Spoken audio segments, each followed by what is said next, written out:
El apóstol Pablo nos dice: airaos, pero no pequéis, no se ponga el sol sobre vuestro enojo, ni deis lugar al diablo.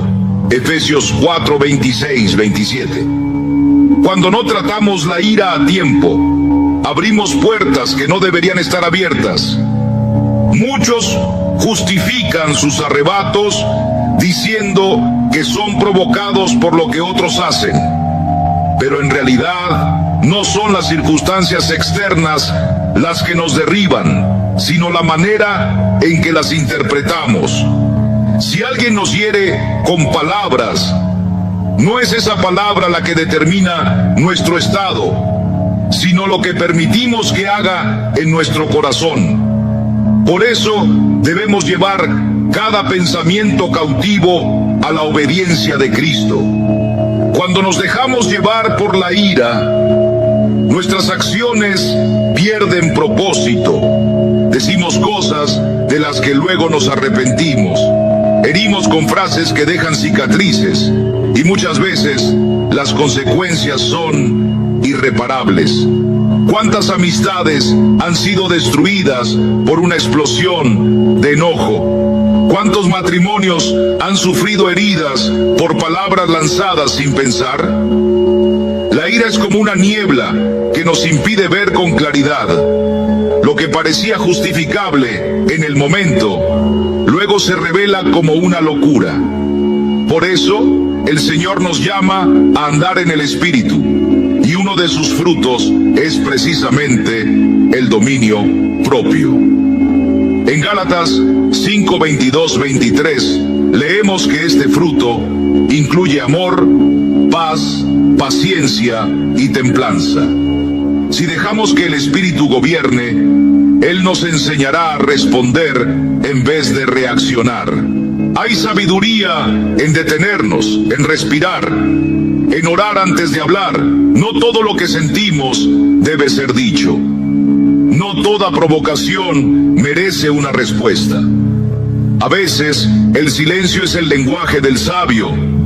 Recuerda que Jesús, cuando fue injuriado, no devolvió injuria. Cuando fue maltratado, no amenazó, sino que se encomendó al que juzga con justicia. Primera Pedro 2:23. Esa es nuestra guía. Ese es nuestro ejemplo. La verdadera fortaleza no está en levantar la voz, sino en saber cuándo callar. No está en dar rienda suelta a la emoción, sino en rendir cada impulso al Señor. Amado, la ira es un enemigo interno que debe ser vencido no con fuerza humana, sino con la gracia y el poder de Dios. La próxima vez que sientas que están haciendo dentro de ti, detente, ora, pregúntate si realmente esto vale perder tu paz. Y sobre todo, recuerda que nada externo tiene autoridad sobre tu alma si tú no se la entregas. La paz verdadera no es ausencia de conflicto, sino presencia de Cristo en medio del conflicto. Él es nuestra paz, y si vivimos arraigados en Él, nada podrá sacudirnos. Número 2. Muchas de las heridas del alma nacen cuando nuestras expectativas no se cumplen. No es tanto lo que sucede lo que nos roba la paz, sino lo que habíamos imaginado que debía suceder y no ocurrió. La frustración, la tristeza, el enojo, la amargura, todas estas emociones surgen cuando la realidad no coincide con el cuadro que pintamos en nuestra mente. Cuando creemos que la vida debería darnos ciertas respuestas, ciertas bendiciones, ciertos caminos sin tropiezos, y eso no llega como lo esperábamos, sentimos que se nos ha fallado, pero en verdad no es Dios quien falla ni el prójimo, sino nuestras expectativas humanas que no se alinearon con la voluntad del Señor. La palabra de Dios nos muestra una y otra vez que el camino de fe no siempre es como lo imaginamos. Pensemos en José, el hijo de Jacob, Sus sueños eran grandes, pero antes de ver su cumplimiento, fue vendido por sus hermanos, injustamente encarcelado y olvidado. ¿Se imaginaba él aquel sufrimiento?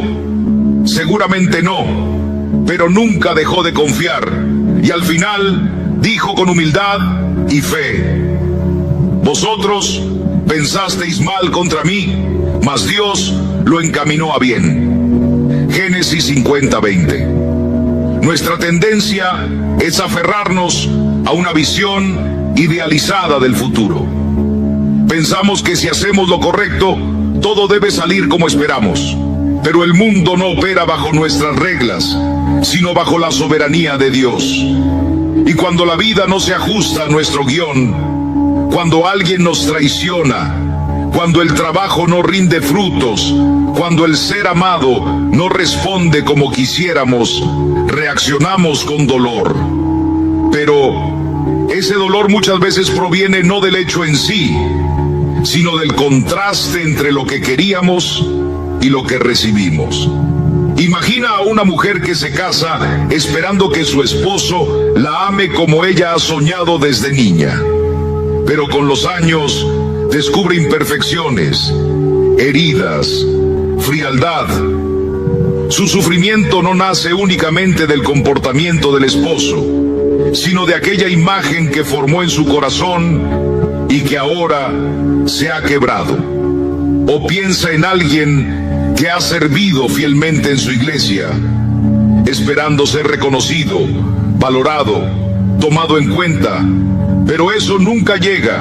El dolor que siente es real, pero en su raíz está una expectativa no cumplida. En Santiago 4:1-2 leemos: ¿de dónde vienen las guerras y los pleitos entre vosotros? ¿No es de vuestras pasiones, las cuales combaten en vuestros miembros?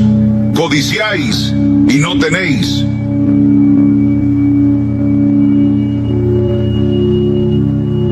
Muchas veces sufrimos porque esperábamos algo que no llegó, y no porque el Señor nos haya abandonado, sino porque estamos pidiendo desde el deseo, no desde la rendición. El Señor quiere enseñarnos a soltar el control y confiar en su propósito. No se trata de vivir resignados, sino rendidos. Podemos soñar, podemos orar, podemos trabajar con diligencia, pero sin exigir que todo suceda a nuestra manera. Job dijo en medio de su dolor: Jehová dio y Jehová quitó, sea el nombre de Jehová bendito. Job 1:21. Esa es la actitud de un corazón que ha aprendido a confiar más en Dios que en sus propios planes.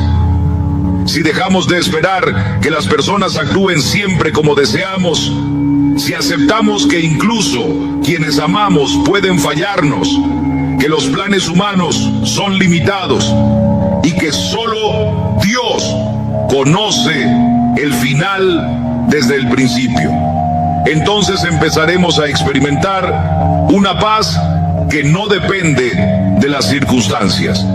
El apóstol Pablo escribió desde la cárcel: he aprendido a contentarme cualquiera que sea mi situación. Filipenses 4:11. No nació sabiendo, aprendió. Y nosotros también podemos aprender, con la ayuda del Espíritu Santo, a aceptar cada día como un regalo, sin imponer nuestras condiciones. Esto no significa que dejemos de tener metas o anhelos, pero sí que aprendamos a soltar el desenlace. Oramos, trabajamos, confiamos, pero dejamos los resultados en manos de Dios. Porque cuando nuestra felicidad depende del cumplimiento exacto de lo que imaginamos, estamos construyendo sobre arena. Pero si confiamos en que el Señor está obrando en todo, aún en lo inesperado, nuestra vida se edifica sobre roca. La paz verdadera nace cuando dejamos de luchar contra la realidad y comenzamos a abrazar la voluntad de Dios, aunque no siempre la entendamos. Como dijo el salmista: en paz me acostaré, y asimismo dormiré. Porque solo tú, Jehová, me haces vivir confiado. Salmo 4:8. Ahí está el secreto: vivir confiados no en nuestras expectativas, sino en su fidelidad eterna. Número 3. La ira es muchas veces el eco de un corazón que aún no ha sido completamente rendido al Señor. No se trata simplemente de una emoción pasajera, sino de una señal de que algo en nuestro interior aún busca defender su propia justicia antes que confiar en la justicia de Dios. Cuando alguien nos hiere con palabras, nos ignora o no reconoce nuestro valor, sentimos que algo profundo dentro de nosotros ha sido tocado, y nuestra reacción inmediata es el enojo. Pero la raíz de ese enojo no está en lo que esa persona hizo, sino en cómo lo interpretamos, en lo que creemos que merecemos, en la imagen que construimos de nosotros mismos y que sentimos que ha sido atacada. La palabra nos enseña que el amor no se irrita, no guarda rencor. 1 Corintios 13:5. Cuando vivimos movidos por el amor de Cristo, aprendemos a ver más allá de la ofensa. Nos damos cuenta de que muchas veces las acciones ajenas reflejan más su propia lucha interna que un verdadero deseo de hacernos daño. Tal vez esa persona que habló con dureza simplemente está viviendo una tormenta en su corazón. Pero si nuestra identidad está anclada en Cristo, no en la opinión de los demás, entonces podemos mantener la calma, porque sabemos que lo que somos no cambia por lo que otros digan o hagan. Recordemos lo que Jesús hizo cuando fue injuriado. No respondió con insulto, no exigió justicia humana, sino que encomendó su causa al Padre, que juzga justamente. Pedro lo describe así: quien cuando le maldecían no respondía con maldición, cuando padecía no amenazaba. 1 Pedro 2:23. Esa es la actitud del Hijo de Dios, y es también nuestro llamado. Cuando alguien nos ofende, nuestro primer impulso puede ser reaccionar. Pero si nos detenemos, si respiramos y recordamos que el Espíritu Santo mora en nosotros, entonces podemos elegir responder con gracia. No se trata de negar el dolor, sino de no permitir que ese dolor gobierne nuestras acciones.